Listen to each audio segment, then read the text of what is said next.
What is up, guys? Today we're going to be reviewing the Texas Chainsaw Massacre threezero 1/6 scale figure. So I'm going to be showing the box, then I'll show you the figure. Okay, here's the front image. Is the eye of Sally, I think, with her face in the photo. Okay, then here's the side of the box, and then the back of the box. There's a very faint photo of Leatherface right there. You can see it. Alright, well, I'm going to cut this off now and show you the figure. Okay, so here's the figure out of the box. Before we look at the figure, let's take a look at the accessories. Okay, so first, here's the chainsaw, you know, the go-to. It has some pretty decent blood work right there. It's all just plastic, no metal on it. And yeah, it looks pretty good, even though in the film it was a little bit more of a greenish color. But still, a nice looking chainsaw. And the blood looks okay, it just looks a little bit fake to me. Here's the bottom of the saw.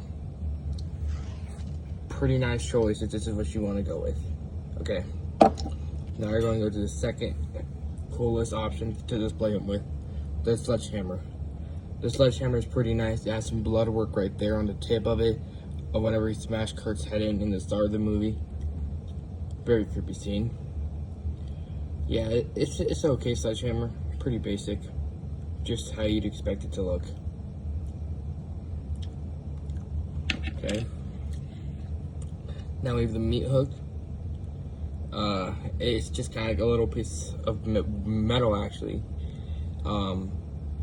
It's pretty cool. The tip, though, isn't sharp, which is probably a safety precaution. Looks pretty cool. Yeah. I don't know if I wanted to put it like this.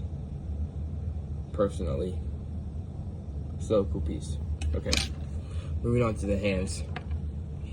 He has a kind of open grip hand. There you go. They got some nice veins right there. Yeah, it's just maybe a hand to hold a saw. Now here, even more of a closing fist. It's pretty good for holding the sledgehammer, actually. Yeah. Now we have more of a very close fist. You could probably hold the meat hook with this. Hold up. It's still a little loose, but maybe you can make that work. I don't know. I'm gonna put that back. Then you have another hand. Yeah, probably just to hold this all. Right now, I just have him. Okay. So I put the apron on, and I put the chainsaw in his hands, and that's how it looks, you know, because you can't really have him without the saw, or else, you know, it just feels wrong. But yeah, this is a very nice looking figure. I don't think I have a single bad thing to say about it.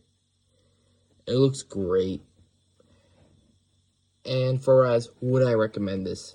Yes, 100% I would. I'd say, for comparison, let's compare it to the Sideshow one. I'll throw up a picture of that right here. I think this is a lot better than the Sideshow figure because the arms are seamless. It comes with more accessories, and it just looks better in my opinion. The hair's real rather than the sculpted hair the Sideshow one has, and it's a lot more beefier than that one because that one feels a little bit too skinny for a Leatherface figure.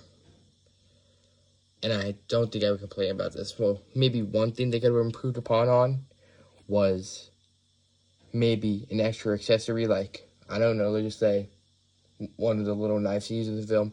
I know that came with the deluxe version of this, but he could have came with maybe a thing or two more. Maybe. I don't know.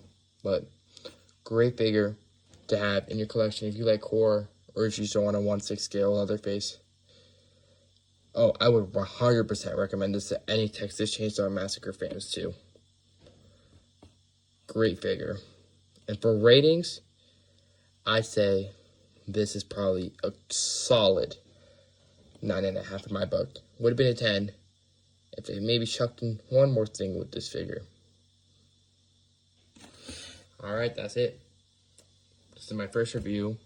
So, some criticism is okay, but just don't be rude about it. And I know this is very awkward, the way I'm presenting myself in the video, but if you have any recommendations on how I can improve on them, just let me know. Thanks. This was a threezero Leatherface review. Now for the articulation, you notice that it is daytime now because I did forget to record this segment the first go around. Just have this thought right here. Don't worry about this. Okay, now looking at the figure, I guess we'll start off with the head. You can go up and down. Oops. Hold on.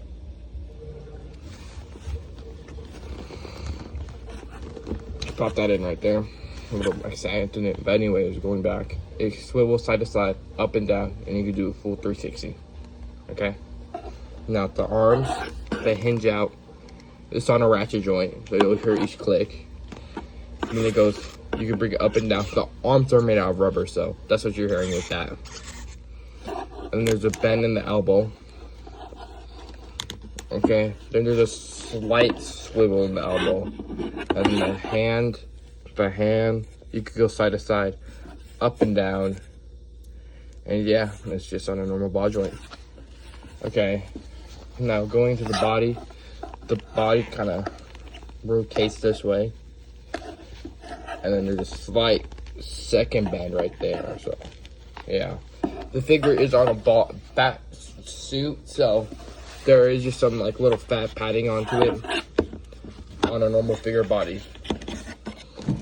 Okay, now the other arm is the same, you know, goes up, goes down, side to side, you know, yeah. And then you could bend it out, rotates, hand swivels, up and down, side to side. That's all the same. Now the legs. The leg articulation is okay, it just goes like this, but it's limited because of the cloth material they use. And there's some fat padding right here on it, but there is none down here. Now lifting up the boots, it goes fully up him, and you can see the legs are just normal skinny legs of a normal body. So yeah, the legs are nothing special. And then the feet swivel, they go up and down. This leg the same, you know, goes out, kicks in and kicks out. Double jointed knees. And then the foot swivels up and down. Okay.